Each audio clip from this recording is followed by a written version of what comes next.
Welcome back, friends, to video number 3, learning about letters.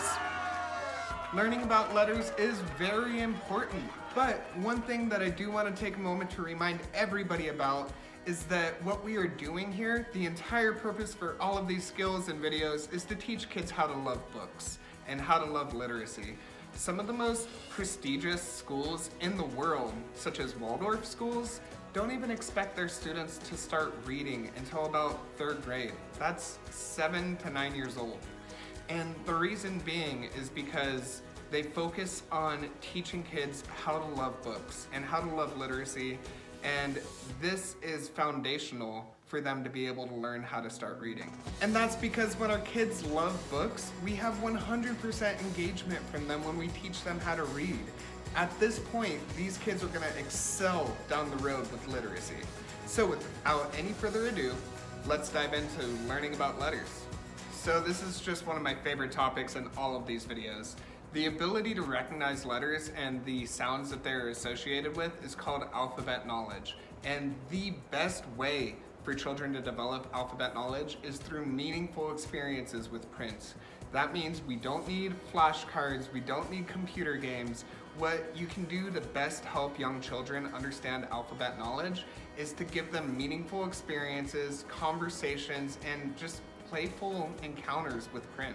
An alphabet knowledge conversation can be as simple as, this is the letter M. M makes a sound, like, oh my goodness, that spaghetti was delicious. It tastes like the letter M. So this is gonna throw some friends through a loop, so just be ready for that. Everything that we teach has foundational skills. For kids to be able to recognize and distinguish letters on a page, they first need visual skills. They need to be able to differentiate the likenesses and the differences in images, objects, and pages on the books. So, that being said, one way that you can build the foundational skills for children to be able to recognize letters is to help them understand shapes, such as triangles, squares, circles. If you can get them to start differentiating these, then they are on their way towards understanding what letters look like.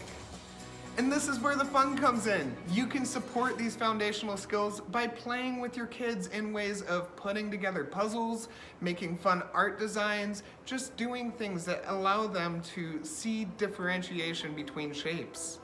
So when introducing your kids to letters, start by teaching them the letters in their name. This automatically builds buy-in because it's something associated with them. And then start finding areas outside of books where these letters come up so they can start recognizing this literacy.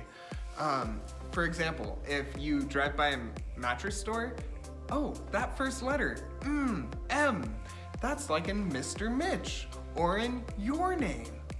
And they start picking out and recognizing these in their environment, and it becomes so much more immersive for them to start learning their alphabet.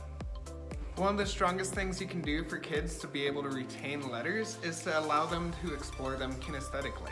That means get magnetic letters and let them move them around. Build a giant alphabet puzzle on the floor.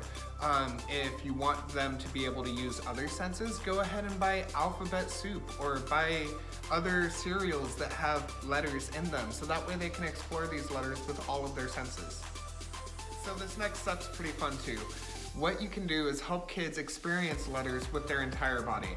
And what that means is let them take chalk and try to draw giant letters or push cars or things like that in the shapes of letters or other shapes. When I take our kids outside and we're playing in the snow, I pull them in sleds and then we make giant letters out of the tracks that are left behind, and they're able to see this and feel what those letters actually feel like. It's pretty cool. You can also do silly dances and let kids act out the shapes of letters with their body. Like, this is the letter R, if I can actually do it. And the alphabet is everywhere. You can let your kids play with letters all the time. Take cereal boxes, cut out the letters, let them use this as part of their art projects. Go ahead and let them turn Play-Doh into the shapes of letters and model this for them as well. Don't just tell them to do it. Say, I'm gonna go ahead and make the letter A. Roll it out and make the letter A and ask them, would you like to try? You can even take magazines and cut out letters and create collages, and it's okay if they don't spell actual words. You can have alphabet conversations with them and just say, oh, that's the letter M. That's the letter C. Together those make mk. That's not a word. It can be silly, it can be fun, it can be play, and that is the biggest way that our kids are gonna learn this.